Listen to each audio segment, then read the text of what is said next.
I thought I'd make a quick video about syntropy and entropy. And if you learn German new medicine and new medicine, you're taught this two phases of disease. And it's not actually two phases. It's like an algorithmic juxtaposition of components. There's many factors, and there are lots of things that control the threshold for the rhythms of healing. So our rhythms of healing kind of take us in and out of sympathetic, parasympathetic, and we need to keep a balance of all of the components that help our body to heal. Otherwise we're just back into stress. Even the using of our own nutrients and energy for healing becomes a stressor because we don't have it to live our life. So quality of life is massively affected by the ability to manage the threshold factors and the things that enable healing. So for example, with tuberculosis, people didn't die of TB because TB is actually the bacteria that is active in our system during a time of healing after a particular type of threat to survival. But it's very energy consuming, it's very nutrient consuming, and if we didn't have those nutrients, so if we had, it's really the poverty that meant we didn't have clean water, we didn't have good food, we didn't have the shelter and the hygiene. It meant that people actually died of consumption. Consumption is when the body begins to use up its resources. So the body's trying to heal, but it can't heal because it doesn't have the resources. So it's a very fine line between not being able to heal or healing and using up resources that really we need. In the end, we really need to sustain ourselves. So syntropy or entropy is one of the principles or the laws of thermodynamics, but those, if you understand energy and health and life, they don't really make any sense because they describe the efficiency of the energy of a closed system. Now, for kind of measurable purposes, that's okay, but actually there is no such thing as a closed system, and certainly a human body is not a closed system because we are a universal kind of fold of wavelengths and a construction of multiple wavelengths. So we're forever entangled and resonant with everything. But you could say that in that folding there is a particular entity created, a particular embodiment or a particular manifestation of a bit like making a tune out of notes. We kind of become something. And health really is about the management and the balance and harmony of those resonances. So if we've had a threat to survival and we need to respond, a lot of energy is taken out of the system, but it's not meant to keep doing that. It's meant to do that, and then we're meant to balance and come back into equilibrium. And we hear a lot about being in homeostasis, but really being out of homeostasis in a greater fluctuation is still the same pursuit. It's still the pursuit of a more regular and more efficient way of using our energy to do things we enjoy and to fulfill our purpose and to have quality of life. But if we are not able to do that, then we're using our energy to sustain either the healing that is over prolonged or to sustain the resistance and denial and avoidance of that. So this whole thing about being in a higher vibration is all bullshit, because all you're doing is resisting, harmonizing with the kind of other lower vibrations which we need. So syntropy is really the kind of heading towards more and more chaos, the breakdown of a system due to the components never been able to go back to what they were, but forever changing. So you could say that entropy is a good demonstration of entropy is if you're going to make an omelette and you break the egg, you can't put the egg back to how it was. Or if you put your milk in your cup of coffee, you can't take it back out. There's this irreversible. Well, it's only irreversible in our concept of time, firstly.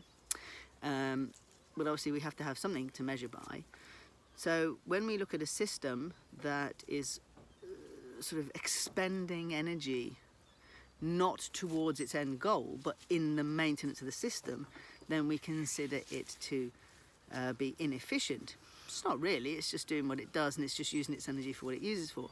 But if you look at the body and you consider what old age is exactly that. Old age is this accruing stressors, and therefore the build-up of expenditure of energy in maintaining those, and in maintaining as much health and quality of life as possible with those threshold factors. So I'm here by an apple tree, actually.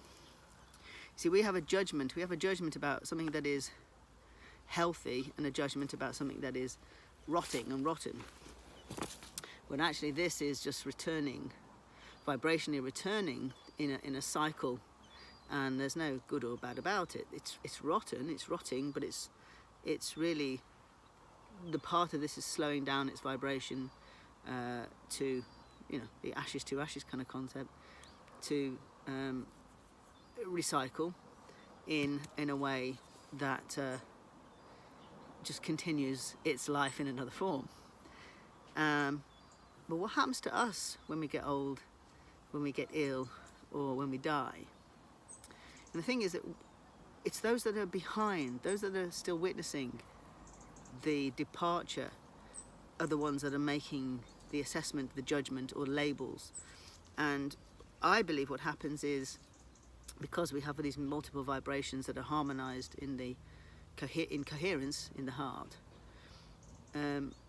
when we are no longer needed to be here, or we've expended, you know, we can't sustain the system anymore, then there's a disentanglement at the heart, and the higher vibrations kind of just speed up, and the low ones slow down.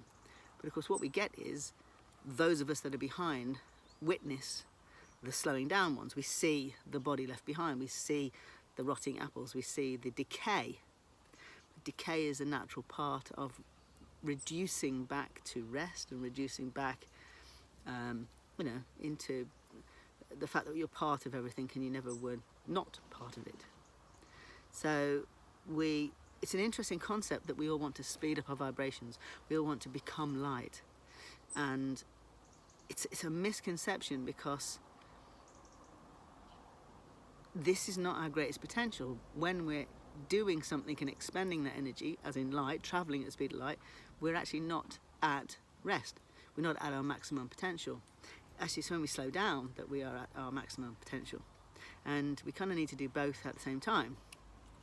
So when we are in the heart, and we meet in the heart, and we do coherent breathing, and we're at coherence, we are actually effectively doing both at the same time.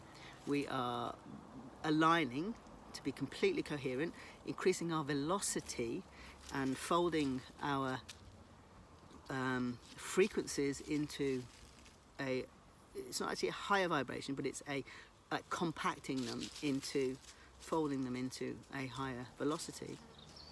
But at the same time, in doing that, we are harmonizing with everything we're kind of entangled with, and we are reaching a level of peace as well. So no matter what state we're in, whether we're like this rotting, or whether we're healthy, or what we consider to be healthy, it's coherence is and aligning our frequencies is the greatest way in which to allow the system to repair, and allow whatever the resources we have or don't have to do their best to be used to maximum efficiency. Otherwise, the efficiency of the energy I put into the system is being used to maintain the system, and it's not, but there's not much output, there's not much energy left, there's not much that I can do with that energy. So the frustration then is, I'm not fulfilling my purpose, because if all my energy is going into maintaining a system that is slowly breaking down because it doesn't have the resources to manage all these threats to survival, and trying to recover from those, then I'm not here, I'm not doing what I'm here to do, although actually that is what I'm here to do. So the constant state of pursuing awareness and awakening and clarity about what our triggers and our things are and our issues are, whether we've inherited them or we've experienced them here ourselves, is remembering the unity, the oneness, the clarity of our connection, and the alignment and the coherence of all of this information that makes me know that I'm manifest, but I'm part of something greater. So I'm not alone and I'm not separate. It's the animal response that feels that, because the animal response has to maintain this particular existence for this experience. But the purpose of that is to evolve my understanding of it. So I update the meaning, I update the information. So entropy is the slow dissipation of... Oh, it was me. Okay. It's the slow dissipation of energy through inefficient use of energy, because the energy is being kind of expended into the system itself. So there's a slow decrease of output because of the expenditure within the system to stabilize the system. So syntropy is sort of understood as the heading towards organization.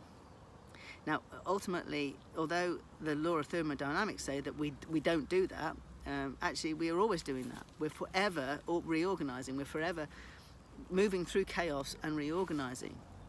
And all growth and resilience is actually a syntropic process. It has to be.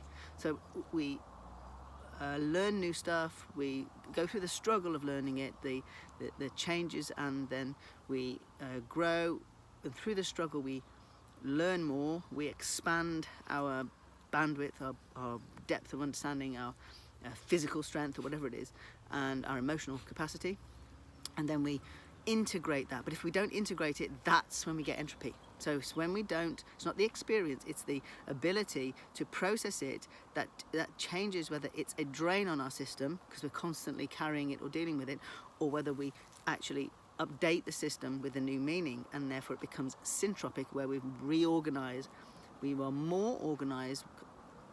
Chaos and organization are a concept, so they're a universal state of change.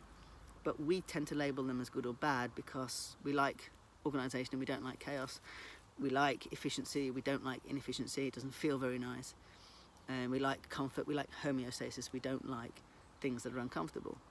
But actually, they are the yin-yang, they are the male-female energy, they are the balancing cyclic force, the in-out breath of what it means to be alive. So the concept of us being a closed system, or of any system being closed in order to measure efficiency, doesn't make any sense when you know that we're all connected. But what does make sense is, can I evolve, learn and integrate so that I update my information and I reorganize and I move into a higher level of organization, a higher level of awareness, I have a broader bandwidth? Or do I end up using all my energy to keep kind of resisting, fighting, and trying to sustain the system through fighting the instability, because I'm always dealing with the past stuff and not evolving it, not learning from it. So entropy you could call increasing old age and decrepitude, I suppose.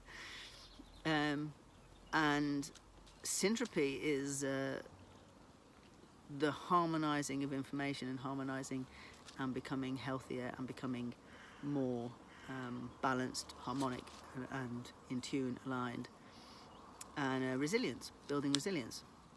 So I hope that helps the explanation, and I hope it puts into context what we're trying to do at Conscious Health Institute, because really there's no right and wrong about either of those things. But if somebody understands what they're doing, they're choosing that quality of life. There are some things we might not want to go to. We might to choose to factor into the threshold of our health and our quality of life.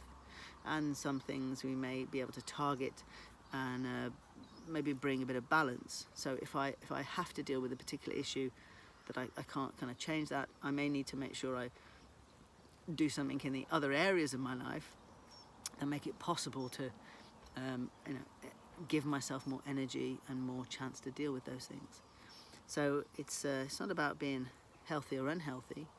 It's about choosing where your focus is and what helps you sustain not just an enjoyable life, but your purpose, your belonging and connection, and your subsistence and your ability to kind of be as syntropic and as healthy and as resilient and sustain as long enough to fulfill your purpose. If you fulfill your purpose, you don't need to be here anyway, right? So in that sense, you can collapse all of your frequencies, and you can speed up, slow down, and you don't need to worry about it.